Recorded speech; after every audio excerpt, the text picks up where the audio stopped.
me Ashit Yadav, meeting after a very long period of time. Today we are having first examination of part third.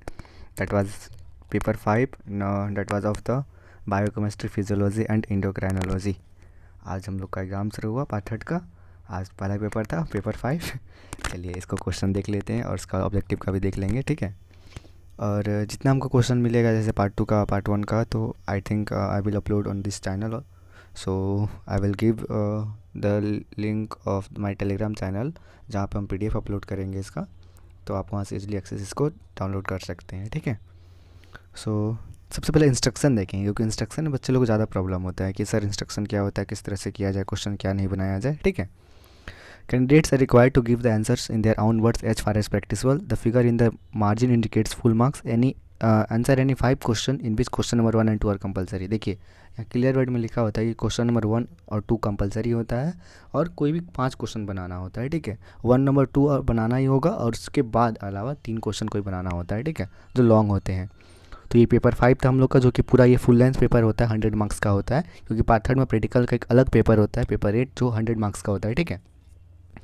और part 3 का जो भी paper होगा, paper 5, paper 6 and paper 7, ये तीनों paper क्या होगा, फुल लेंथ पेपर होगा, 100 मार्क्स का होगा एग्ज़ाम इसका, ठीक है.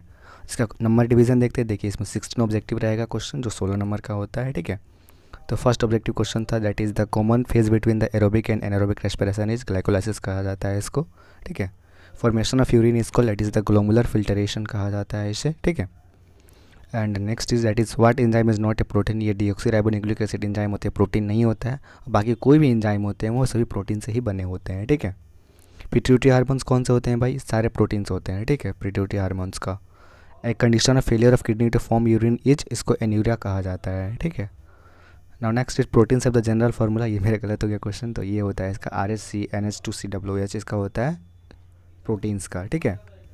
नेक्स्ट इज फंक्शन क्या होता है थायराइड ग्लैंड का, ये बॉडी का मेटाबॉलिज्म को ये कंट्रोल करता है, स्पीड को कंट्रोल करता है ये, ठीक है. थर्मो रेगुलेशन क्या करता है भाई बॉडी में, ये बॉडी टेम्परेचर को कंट्रोल करता है, कांस्टेंट बॉडी टेम्परेचर होता है. Outer most covering of brain क्या कहते हैं उसको हम लोग पियामीटर कहा जाता है, ठीक है. सभी आप फिजियोलॉजी में पढ़े होंगे इस सब चीज़ को, ठीक है. Which one of following specific function of liver. Liver का क्या फंक्शन है, वो ग्लाइकोजिनोलाइसिस कहा जाता है या फिर ग्लाइकोजेनेसिस भी, मतलब दोनों को सेम ही चीज़ वर्ड है, इसको यूज़ किया जाता है, फंक्शन होता है लीवर का, जिसमें पार्टिसिपेट होते हैं. हेनले लोब कहाँ प्रेजेंट होता है, ये किडनी में प्रेजेंट होता है, तो सबको जानते हैं.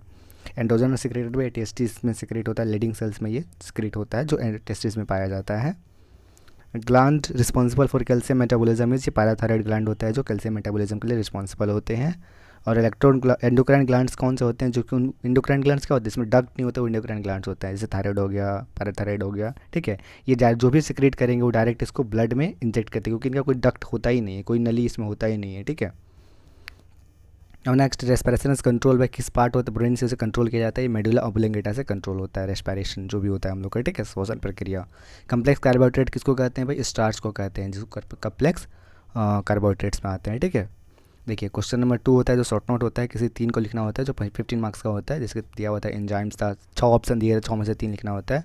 फिजियोलॉजी ऑफ रेस्पिरेशन था, adrenal gland, osmo regulations. Now next is proteins, acid base balance दिया हुआ था, इसमें से किसी 3 पे लिखना था, ठीक है. और क्वेश्चन नंबर 3 से 10 क्या होता है, लॉन्ग क्वेश्चन होते हैं, और ये जो पार्ट 3 में जाएंगे तो इनके लिए कितना होता है, पहले हम लोग का 15 मार्क्स का होता है, ये 23 मार्क्स का होता है. Just focus on the marks margin, ठीक है, कितने मार्क्स का होता है. किसी 3 क्वेश्चन का आंसर लिखना होता है, जैसे था ग्लाइकोलाइसिस था, हिस्टोलॉजी ऑफ फिजियोलॉजी और थायराइड ग्लैंड के बारे में लिखना था, ठीक है. Account of physiology of vision and hearing, किस तरह से आप देखते हैं, क्या हियरिंग मतलब सुनने का कैपेसिटी होता है, उसके बारे में लिखना था. Give state and explain structure and classification of carbohydrates के बारे में लिखना था. Describe the types and functions of vitamin के बारे में लिखना था.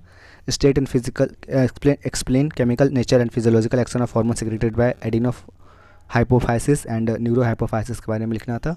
नाउ नेक्स्ट इज एक्सप्लेन करना था beta oxidation of fatty acid के बारे में, ठीक है. नाउ लास्ट क्वेश्चन था हम लोग का कि structure state explain structure and classification of amino acid के बारे में लिखना था. तो अच्छा गया एग्जाम हम लोग का भी, तो आई थिंक आप लोग का भी अच्छा गया हो. सो इसका ऑब्जेक्टिव आप मैच कर सकते हैं, और लास्ट में आप आंसर की अटैच कर दिए हैं, जहाँ की आप लोग को प्रॉब्लम ना अगर मिलाना चाहे ऐसे डायरेक्टली आप इसमें मिला सकते हैं, ठीक है. ये पीडीएफ में ऑलरेडी हम इसको कवर कर लेंगे, पीडीएफ में ही रहेगा ये चीज़, ठीक है.